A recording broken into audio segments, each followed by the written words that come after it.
Guys, welcome to the show. Thrilling. And I don't use the word thrilling lightly. When I say we've got thrilling subject matter today, I mean it, because we're going to be answering a question.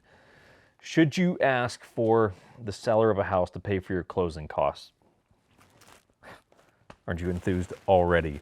We do get asked about this from time to time. I think probably every agent does. I've heard people go as far as to say, when we first talk to them about buying a house, they're like, oh, I heard you get the sellers to pay for your closing costs. It's like, well, yeah, in like 2009, 10, 11, when shit wasn't very good, sure. These days, not so much. But we're going to dig into it a little bit and give you a little bit of context because it's a very common first-time buyer question. Let's start with this. How much are closing costs? What are they? We actually went through that, I believe, last week from the time that this video is out. So you can go back and check that out.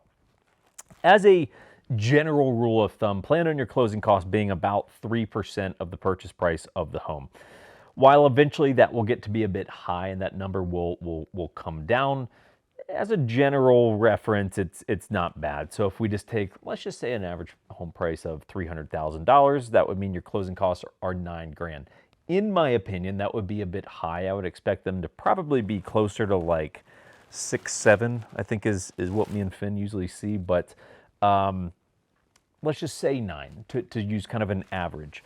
So here's your options. You really got 3 options on how to handle those closing costs, because keep in mind that's separate cash out of pocket on top of your down payment. If it's a VA loan, no down payment. But if you have a down payment, this is a separate thing on top of that down payment. So here's your 3 options. Pay your own damn closing costs. That is what would be recommended. And when people go, well, what's normal? Everything's up for negotiation, but that would be the closest thing I could tell you to normal these days is you simply pay your own closing costs, okay? So that would be option number 1. Option number 2, you can ask the sellers to pay for them. You would do that inside of the purchase contract. That's not something that you just ask them and they say yes, and you're like, cool, let's just do it. Like, all the shit has to be in writing. I'm dealing with a real estate train wreck right now that, yeah, we might go into that someday, but definitely get everything in writing because people will try to pull some bullshit on you when things aren't in writing. So you could ask the sellers to pay for them. So for example, you would say, hey, we'll give you $300,000 for your house, but you need to give us $9,000 in closing costs. You would want to get an estimate of what that number is in advance of writing the contract. So you would obviously have a lender at this point. They would have done your pre-approval. So you're going to want to ask your lender or have your agent do it really. But hey, Mr. Lender, we're buying this house for $300,000 with my clients. What would the closing cost be?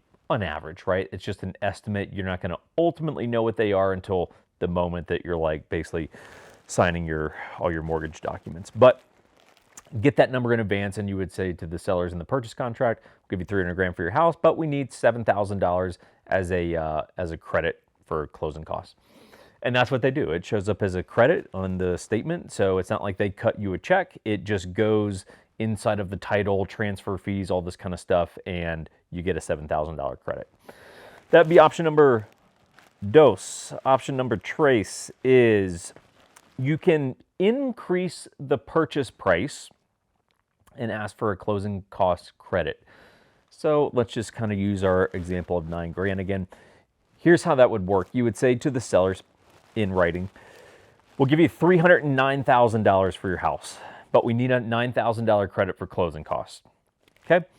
Because effectively what you're doing is they're still getting their $300,000. That is, in many ways, the best of both worlds. If you're not sitting on a lot of cash, right? If you go, hey, I'm kind of cash poor, right? I'm not saying you are poor, but cash poor is a term that even rich people use. You might go, it's tied up in investments, whatever. Story for a different day. But you might go, hey, look, I don't want to drop the $9,000, so let's increase the purchase price to $309,000, and then you kick us back $9,000 in the closing cost. So the sellers still get their $300,000, and you still get your closing cost credit. Everyone's happy. There's one contingent thing on that, which is the house has to now appraise for $309,000, which it may, but it may not. It just depends, and that's a scenario you're not gonna know the answer to that until you get down to actually doing the appraisal. At that point, you're 2-3 weeks into the purchase, the escrow period.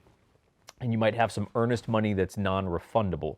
So if the appraisal comes back and it's like, hey, the appraisal came back and it's 300 grand, then the purchase price is now 300 grand and you got to come up with your own closing costs, right? So it's one of those things you can, in many cases, people, a seller, whether it's a builder or just an individual who's selling their home, are open to the notion of, sure, you can increase the purchase price and we're happy to cover your closing costs. But if it doesn't appraise at that, then we're going to bring the purchase price right back to whatever the appraised value is, which could be 3 grand.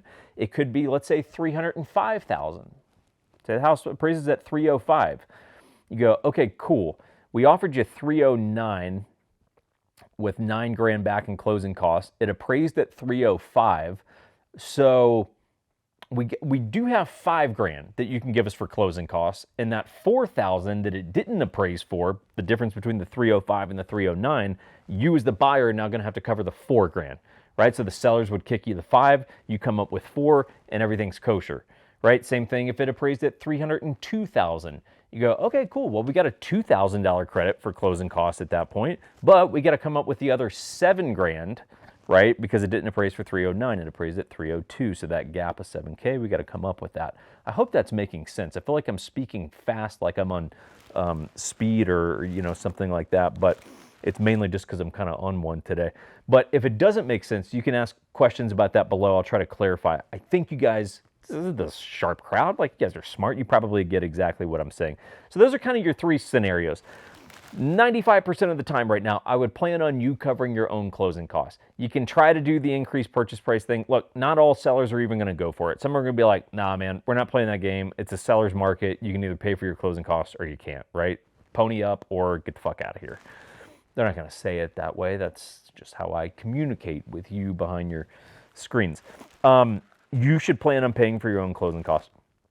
About the only alternative or sort of, disclaimer to that would be, there are moments where if a house has been, let's say, sitting on the market for a period of weeks, I'd say probably up to, like a month or something like that. The house has been there for a little bit and it's just kind of sitting and it's not selling. Now you have some room for negotiation. And closing costs is one of those things that you could negotiate. So if you look at a house, you're like, man, it's priced at 300 grand, but things been on the market for 27 days. Like, they've got to be at this point going like, shit, we probably overpriced our house. Okay, cool. Like, go in, like, use that as a negotiation point, right? You could go in and ask them to cover closing costs. So again, keeping in mind with closing cost credits, the biggest thing is the house appraising for whatever the value now is. So that's a big thing you're going to want to talk through with your agent, whether that be us and or whoever else. Ask about the appraisal thing. You need your agent to be running decent comps to have a pretty good sense of what they think the house can actually appraise for. Very, very important there. That's it. We'll cap it there. We could kind of keep going down the rabbit hole, but let's keep it relatively straightforward today. Whiskey recommendation, not bourbon, whiskey, okay, because both of these bottles for this week are Japanese, and of course, the Japanese people cannot make bourbon, right? That is an American thing. Well, you could have Japanese people that live in America, of course, but in terms of from Japan, it is whiskey. It is not bourbon, because all bourbon is whiskey, but not all whiskey is bourbon, okay? This is Kura, the whiskey. It might be pronounced different than that, Kura, the whiskey. Kura, the whiskey. And it's aged in rum barrels, or I should say finished in rum barrels. And many times that can be a gamble, because you go, shit just starts taking on weird flavors, and like it doesn't always land. And I've had another bottle of Redemption, which is an American bourbon. I think it's considered bourbon. That's aged in rum cask, and it's absolutely fucking disgusting. And this is lovely. So for the Japanese whiskey drinkers out there, highly recommend. I think about $70 a bottle, right? So little pricey, certainly not a daily drinker, not outrageous, right? Like, you're not depressed, but like, this is definitely one of those, like, hey, you sip on it here and there. Like, it's really good. It's really tasty. The whole rum barrel thing is actually nicely done. It's pretty mellow. It's not overpowering. So check that out. Otherwise, if you need real estate help, you can let us know. Just email us. Go through the 1911 Syndicate website. That's the easiest way to do it. So check that out. If you need help, let us know. Beyond that, hope you guys are doing well. We'll catch you next time. Cue the outro.